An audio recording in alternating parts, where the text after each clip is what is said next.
Hello, good afternoon. Welcome to Camnet News. My name is Amazing Takamanda. Let's take a look at the stories that are making the headlines. KAMBWILI books a night behind bars.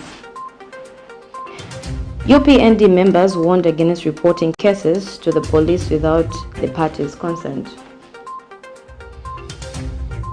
Team, the trajectory of the business looks very positive and looks like we'll be able to launch the ministry. There's so much data. Mom? Yes, baby? It says here, global warming and climate change is caused by the pollution from careless activities of human beings. Wow! Son, do you know I can turn my phone into a TV remote? How's that possible?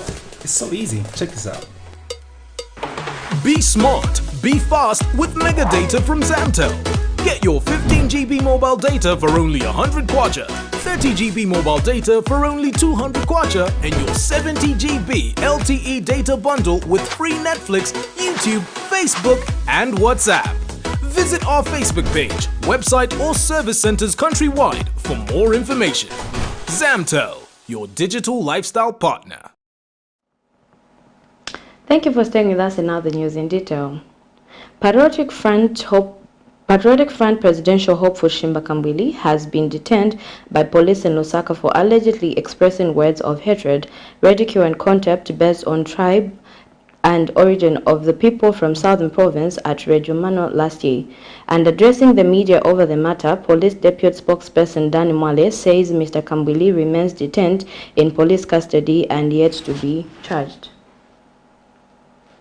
Police in Lusaka have Monday 20th June 2022 issued a warn and caution to former lawmaker for Ruang constituency KAMBWILI, 53 of Lusaka's Woodlands area for offense of expressing words deemed to cause hatred, ridicule and contempt among persons of a particular tribe and origin.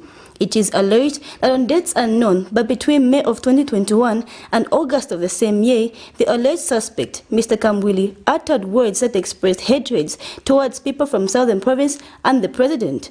Speaking when addressing the media, police deputy spokesperson Danny Mwale confirmed the detention of Mr. KAMBWILI at Skawata police station pending transfer to Kasama on the Northern Province for issuance of a formal charge. Police have warned and cautioned Dr. KAMBWILI, aged 53, of Woodlands in Lusaka, for the subject offense of expressing or showing hatred, ridicule or contempt for persons because of race, tribe, place of origin, contrary to Section 70, subsection 1 and 2, Chapter 87, as read with Act Number 2 of 2021 of the Cyber Security and Cyber Crimes of the Laws of Zambia.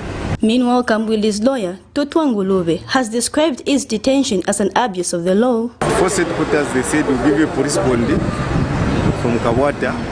And when we came here, the story has changed that the complaint is from Kasama. So we know it's those usual games that they play.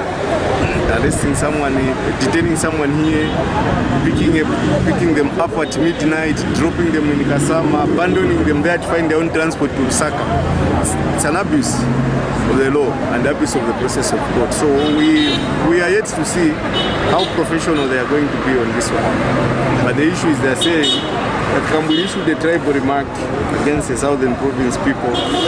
And Patriotic Front presidential aspirant Emmanuel Mwamba has appealed to President Hakainde Hichilema to not use the law as a tool to oppress the opposition, adding that transferring KAMBWILI to Kasama when the complaint was issued in Lusaka proves that the president is playing double standards. If you look at the case of Honorable Nakachinda and Mr. Chilufya Tayari, the complainants were in Solwezi and in Lukulu. So if the complainant against Dr. KAMBWILI is in Lusaka, why don't they process the case here in Lusaka? Shame. In his case, they are saying he should be taken to Kasama where the alleged offense took place, not where the complainant is. So you can clearly see double standards. Our appeal is to President Hakainde Hichilema. He should not allow the law to be used as a tool to oppress the opposition, to silence his critics. This development has brought worry to some PF members who have since gathered at the police premises to show solidarity. The freedom of speech and the freedom of everything as Zambians. And we don't want We don't want Zambia to be on fire. We want a better Zambia than what we are seeing at the moment. This time we want a president who is going to show us economy in Zambia there is hunger. A lot of things have gone bad, but let them concentrate on those better things than no. No, we are not doing the right things. Messi Chanika reporting for Camnet TV News, Lusaka. United Party for National Development UPND spokesperson Cornelius Mwetwa has described the newly formed political union among 12 opposition leaders as misplaced. Addressing the media Monday, Mr. Mwetwa says none of the current opposition leaders is capable of leading the country as they are failing to offer constructive checks and balances to the current administration. The United Party for National Development UPND administration has come under hot criticism of recent, especially from the former ruling Patriotic Front PF, for allegedly failing to bring down the high cost of living in the country and provide employment for Zambia's unemployed population, as promised during campaigns for the August 2021 general elections. UPND spokesperson Mr. Cornelius Mwetwa says the PF is not in the position to comment on such matters, as the UPND is currently laboring to correct the poor economic situation which alleges was created in the last 10 years of the PF rule. Addressing the media Monday, Mr. Mwetwa has also commented on corruption, stating that the non-conviction of PF members simply proves lack of evidence and is not proof that no corruption was committed. He has also challenged those claiming that the UPND administration is equally corrupt to provide evidence. When the New Dawn administration took over government,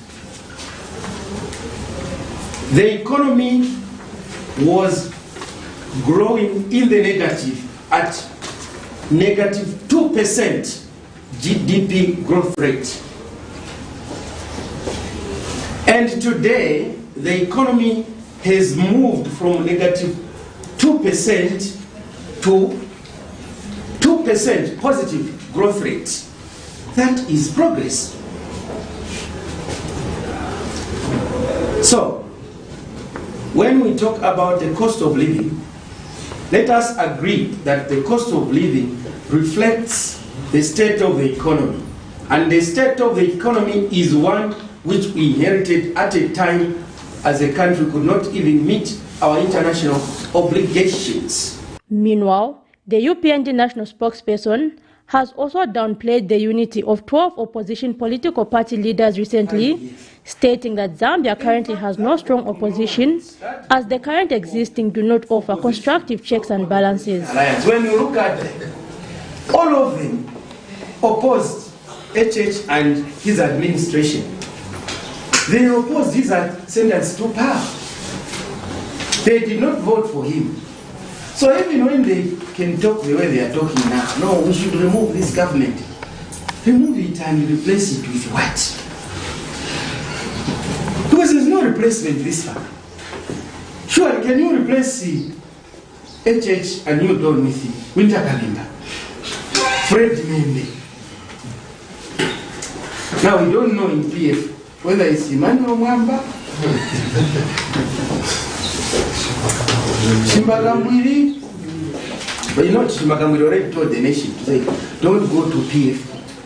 If you go back to PF, PF is poison. If you take poison, you lose your life. You cease to exist. Yes. So, what the opposition alliance can do right now is to begin to identify someone unblemished. It may take long, the way it took long for UPND to form government, but it is possible. He has further discouraged UPND members from reporting PF members to police stations in far-flung areas, stating that all citizens should be respected regardless of political affiliation. Zipporah Mshala, Camnet News, Lusaka.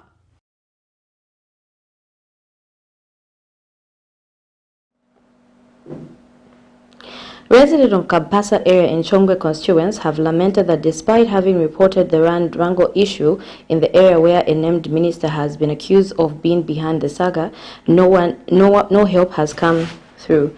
Lamenting to the media Monday morning, the residents say it is disappointing to note that the relevant authorities have failed to intervene in the matter and are now appealing for the intervention of President Hakainde Hichilema.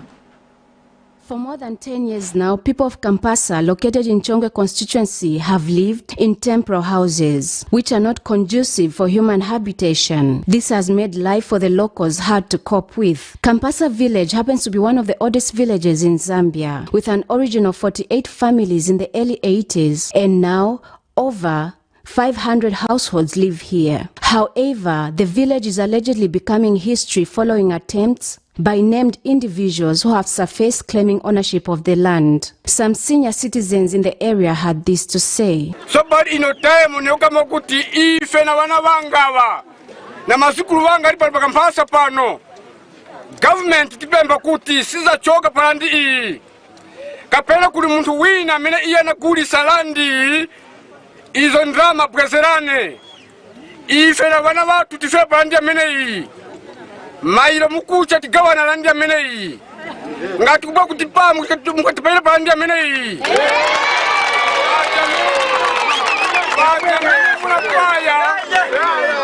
Jamina munapaya parandi abatatu wajintoira banakwana muna Mukampasa muchenjezeni havutisa mulungu wake panjawe yamene alimbana naise alimbana na bantu wa mulungu azamuchite bwanji mulangeni mupunziseni muchenjezeni azindikile. The residents claim to have been promised the title deeds by the Movement for Multi-Party Democracy and the Patriotic Front governments. They have since appealed to the new administration to argue their case. The community chairperson also aired out his views. I think our leaders there who belong to this constituency, they know themselves. They've got my number. I think they can communicate, but up to now, we've never communicated. And Chongo District United Party for National Development Treasurer Oliver Kubanga says the people of Kampasa deserve the land. To you, because that was their cry. Yes. And the people who, and you won here, and you won here in Kampasa, you know very much the history of Kampasa. Even when you came here in Kampasa, you were attacked somewhere there. Yeah. You were almost killed. William Banda his vehicle was destroyed and was beaten severely. So, sir, our invitation. You are not the president of the people of Woodlands. You are not the people of the rich people. You are the president for the poor and even for the rich. Yes. So you can go anywhere. So, sir, we invite you, come here in Kampasa and solve this issue. Only time can tell as of when the land will be given to the residents.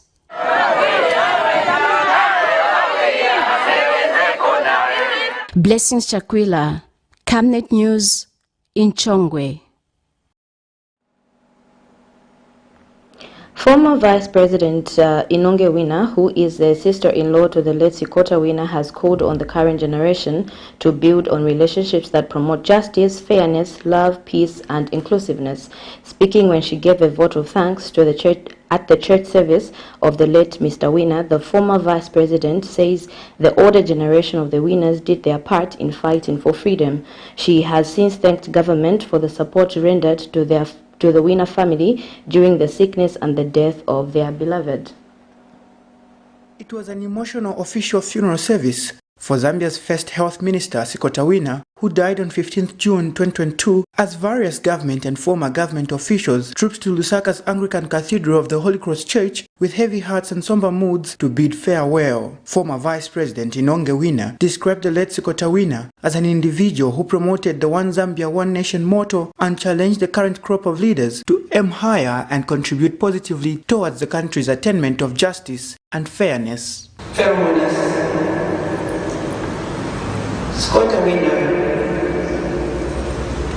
and his generation, his comrades and compatriots accomplished their mission, independence for Zambia, and are united, one Zambia, one nation. The current generation should therefore set their eyes on a higher pedestal, built on more amicable political relationships that promote justice and fairness, that promote love, that promote peace and inclusiveness. Family members to the late Sukotawina bid their farewell through emotional tributes. Sorry, it's not easy. This is why I say that he's left an indelible footprint all over. It is very difficult to make a fitting tribute to a man like Mr. Sukotawina, my father. Plus, that these values, politicians like my father and others in the first cabinet held in high esteem, are evident now in you, Mr. And Brigadier General Reverend Henry Matafeo, in his sermon, eulogized the late former cabinet minister for his selfless contribution to the country and for championing tribal lines which promoted love. It does not matter which language or dialect I speak. After all, no one ever applied to be born in the families here. Meanwhile, Republican President Hakainde Hichilema advised the citizens to learn from the works of Mr. Wina and draw lessons from the crop of leaders where the late Wina belonged to. Late Honorable Scott Wina was an accomplished politician, as I've said, of his generation. And all we can do, all of us that are still alive, we can do and we should do, is to learn from this generation of leaders. There's a lot to learn from. We all learn until we are. The late Sukotawina was the last surviving member of the first cabinet of Dr. Kenneth Kaunda in 1964 and served as cabinet minister in the UNIP administration for over 10 years. Among other ministerial positions, Mr. Wina served as Minister of Local Government and Housing, Minister of Local Government and Prisons, as well as Minister of Information Broadcasting and Tourism. He also served as Deputy Speaker of the National Assembly under the Movement for Multi-Party Democracy (MMD) from 1991 to 1993. The late Sukotawina will be put to rest on 21st June Tuesday, 2022 at Nawinda Royal Village in Mwandi District. Nelson Zulu for Camnet News, Lusaka. That item brings us to the end of our Camnet Media News, but before we go, we take a look at the headlines once again. KAMBWILI books a night behind bars.